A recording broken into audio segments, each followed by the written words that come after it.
So, if you're interested in adult friendships, you're interested in what makes them so rich in your experience, or maybe you're a person that just doesn't have as many friends and you're wanting to open your space up for more friends, or you're just curious to understand if the friends that you have, if you appreciate the same things in them as I'm going to share, this is a great video for you to watch. Great day, masters. Today we're talking about adult friendships. We know that as we get older, life happens, bills happen, things just happen, and things just continue to get harder, it seems, in order to keep and maintain the relationships that matter most. Life becomes complex. But I want to talk about how beautiful friendships are, especially adult female friendships, and some of my experiences coming from a place with a little bit of friends, or at least one or two in my circle, and then the journey that I've been able to take to opening myself up to connect. So, historically, I've been the person that, as I mentioned before, I didn't have many friends. I had a lot of acquaintances, but friends, I use that term very closely. And I think most people should. Sometimes you call people friends before they've actually shown through the test of time that they can be a friend and that you can be a friend to them. But I would say that I've been the person as an only child that I learned to entertain myself. Like I was good. Like I was like, and I still wanted to enjoy being with friends, but it also was just harder, especially growing up, to connect authentically with other women who, for whatever reason, just it felt like they were being jealous, especially if there was a boy involved. We know those middle school, high school, and even college relationships. Or I just felt like I couldn't be myself. And I felt like I had to either people please and show up for them and do more for them. And it wasn't always reciprocated. And it just was hard for me to engage in these female friendships. Gratefully, I had my cousins, my older cousins who are female. So I got a chance to learn more about just interactions and healthy interactions with people outside of my mom, but other females. But when it came to friends in my same age group, sometimes it just was hard. But I always admired looking at other women and seeing how they were just super tight in large groups.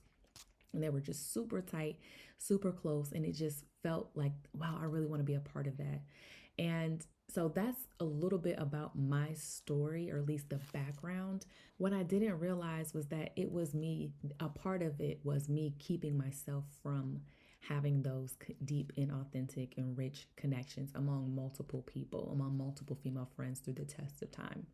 And at times, and I've mentioned this in other videos, that I have historically had a avoidant or just a detached style of emotional connection. And I looking at that and through processing this and becoming more connected. And if you have identified in that way, you know that letting someone in can be very nerve wracking at times. What if this person betrays me? What if I say something and they go spread it around, to everybody else? What is safe for me to share, and what can I give them? Also wanting to make sure that you're adding value to them just as much as they're adding value to you. How do you make time considering all the things inside of life in order to support this friendship in the way that you desire? Well, these things just come up. And one of the pieces that I learned was just being detached emotionally. And that was just in other situations too. If it shows up in one area of your life, it shows up in another. One of my friends, Queen, always says that. And I realized that there was an opportunity for me to understand why I was disconnecting in life in other areas, period, in order to begin healing this wound inside of myself so that I could be in relationship in an authentic, safe, and vulnerable space with other female friends. And I'm so grateful because even recently, I just hosted a good girlfriends just check in, a girls' night. And I 5, 10, whatever years ago, just because of the space I had there, that wasn't just my thinking pattern, and I didn't know that that was something that I needed to work on. But now, just being able to host and have a space for my friends where we can all be vulnerable, we can all be honest, we can all hold each other accountable, it is so refreshing. And if that is something that you desire, continue to listen about how you can foster and create that. Number one is get you some good girlfriends by first healing yourself. As I mentioned before, be clear about what it is that you need to work on. And whatever has happened to you, it is not your fault and it probably should not have happened. I'll say it shouldn't have happened. But at certain points, I'll say and, not a but.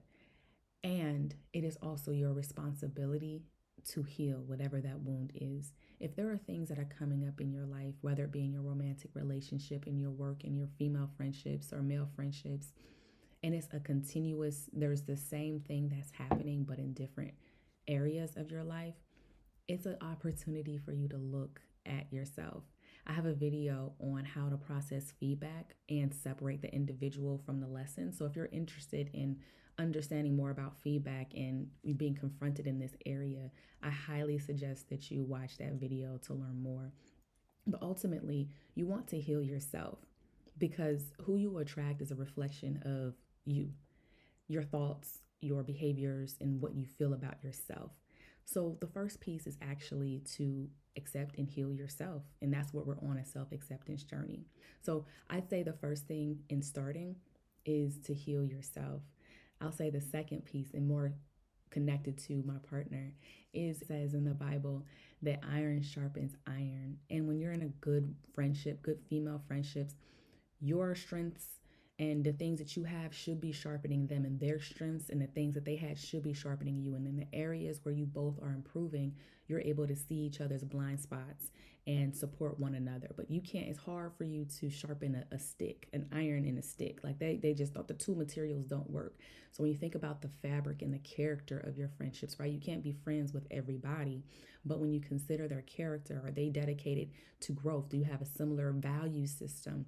These are things that you're getting a chance to understand, to know, is this person someone that I can really invest in? Are they doing similar work as me? May not be where we are in this whole identity or stage or perception of levels of healing.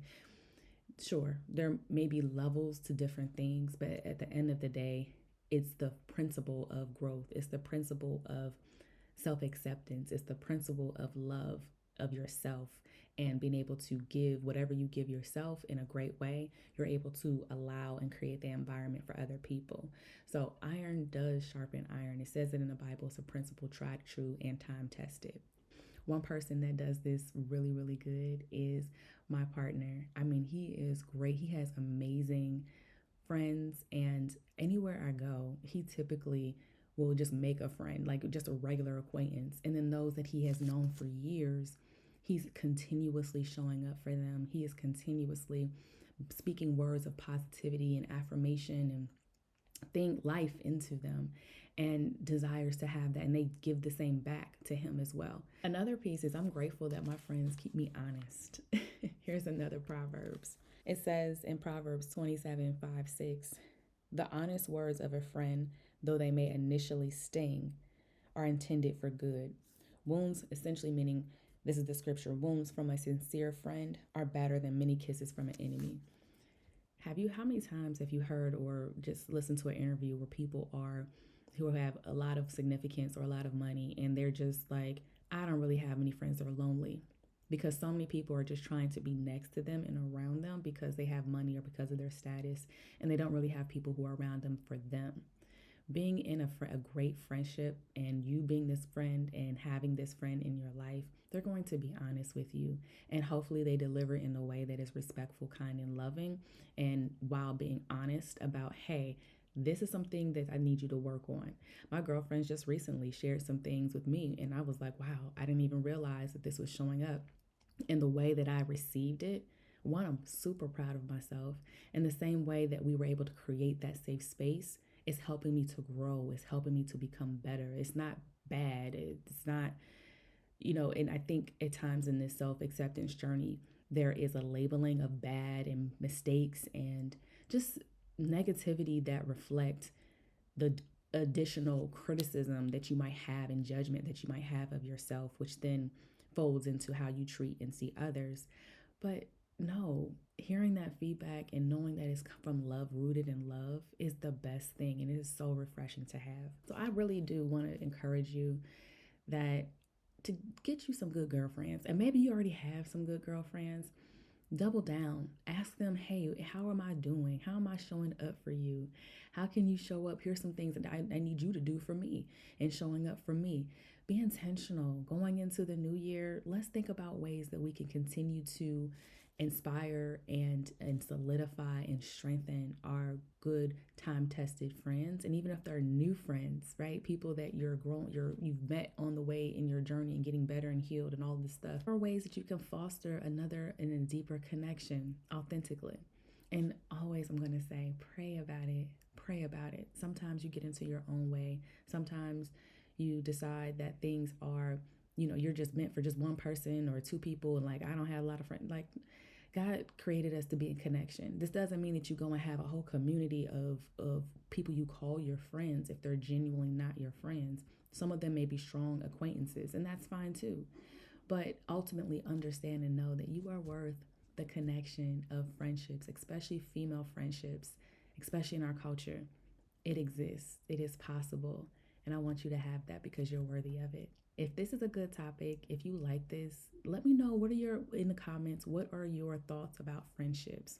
Also, we're trying to get this channel up to 100 subscribers. So please be sure to subscribe and send this to a friend.